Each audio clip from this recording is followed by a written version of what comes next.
Vous y voilà. Tandis que vous prenez place à bord de votre sous-marin, l'appréhension vous gagne. Vous vous apprêtez à plonger à plusieurs centaines de mètres pour explorer les abysses. Mais tant de choses pourraient mal tourner. Panne technique, pression écrasante, créatures marines d'épouvante et des bruits étranges. En effet, un bourdonnement énigmatique émane des profondeurs.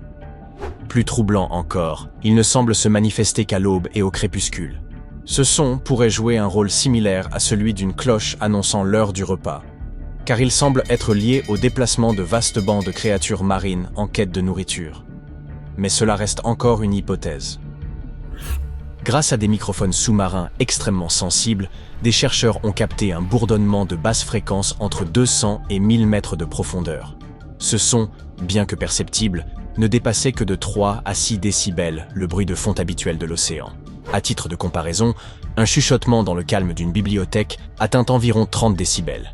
Ce phénomène acoustique se distinguait par une tonalité oscillant entre le bourdonnement et le ronronnement. Le plus intriguant, malgré leurs efforts, les scientifiques n'ont pas réussi à identifier avec certitude l'espèce à l'origine de ce son. L'origine de ce son se situe à une profondeur connue sous le nom de zone crépusculaire. Cet espace plongé dans l'obscurité est pauvre en nutriments et privé de lumière solaire indispensable à la photosynthèse. La faune qui y prospère dépend des particules organiques en suspension et des organismes morts tombant des couches supérieures. Malgré cette apparente austérité, la zone crépusculaire est loin d'être désertique. Une étude de 2015 suggère que jusqu'à 90% des poissons de la planète pourraient y résider, parmi lesquels de nombreuses espèces encore inconnues. Revenons à ce bruit énigmatique. Les chercheurs estiment qu'il pourrait être lié à la migration verticale de petites créatures marines, comme les poissons, les crevettes et les calmars. Ces animaux remontent vers la surface au crépuscule pour se nourrir de plancton, profitant de l'obscurité pour échapper aux prédateurs.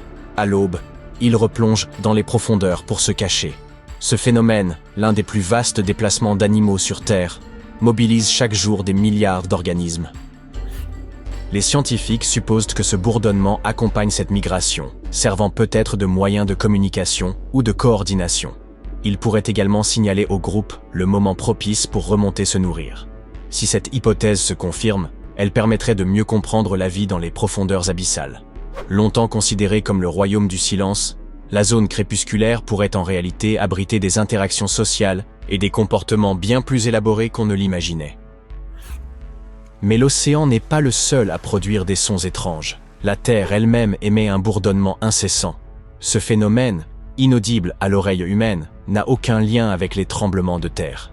Il résulte de vibrations infimes et continues au sein de la croûte terrestre, si faibles qu'elles ne peuvent être détectées qu'à l'aide d'équipements spécialisés.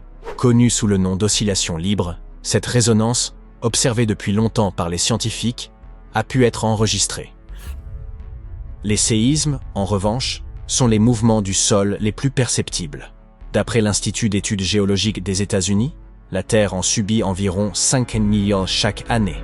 Parmi eux, seuls 100 000 sont assez puissants pour être ressentis, et une centaine provoquent des dégâts significatifs.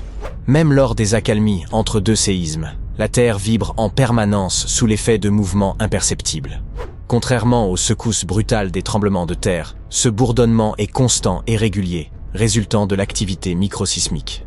Les sismomètres, instruments mesurant les vibrations du sol, sont capables de capter ce phénomène partout sur Terre. Depuis des années, l'origine de ce bourdonnement fait débat parmi les chercheurs.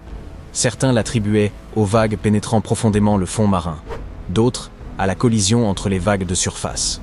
En 2015, il a été confirmé que ces deux mécanismes contribuaient à la vibration permanente de la planète. Si ce phénomène avait déjà été enregistré sur Terre, les données sous-marines sont désormais bien plus précises et détaillées. Pour l'étudier, les scientifiques ont déployé des sismomètres au fond de l'océan Indien, près d'une île à l'est de Madagascar.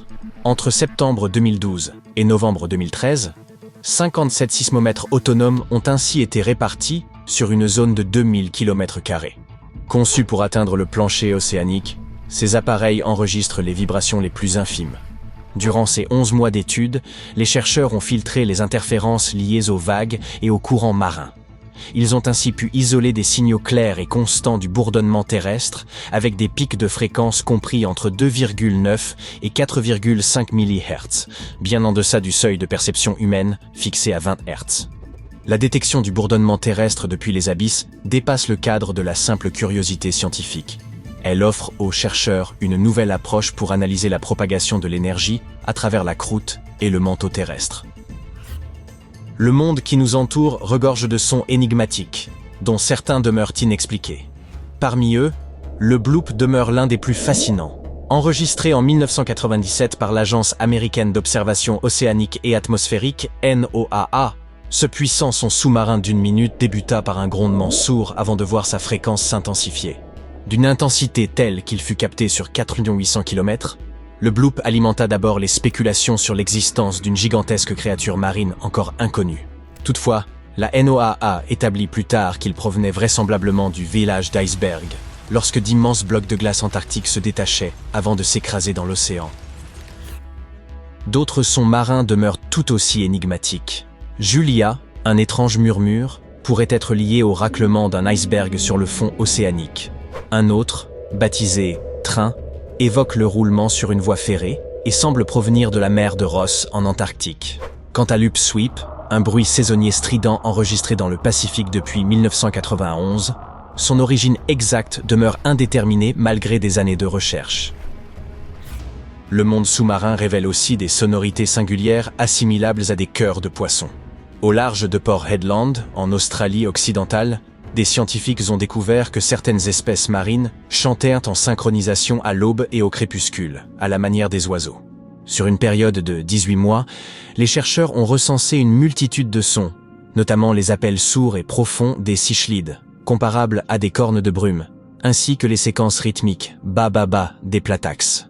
Ces chants, caractérisés par des motifs répétitifs se superposant au sein de vastes groupes, jouent un rôle essentiel dans la reproduction, l'alimentation et les dynamiques territoriales. Les abysses réservent également leur lot de mystères acoustiques. Les chercheurs de la NOAA ont exploré les sons émanant du Challenger Deep, le point le plus profond de la fosse des Mariannes.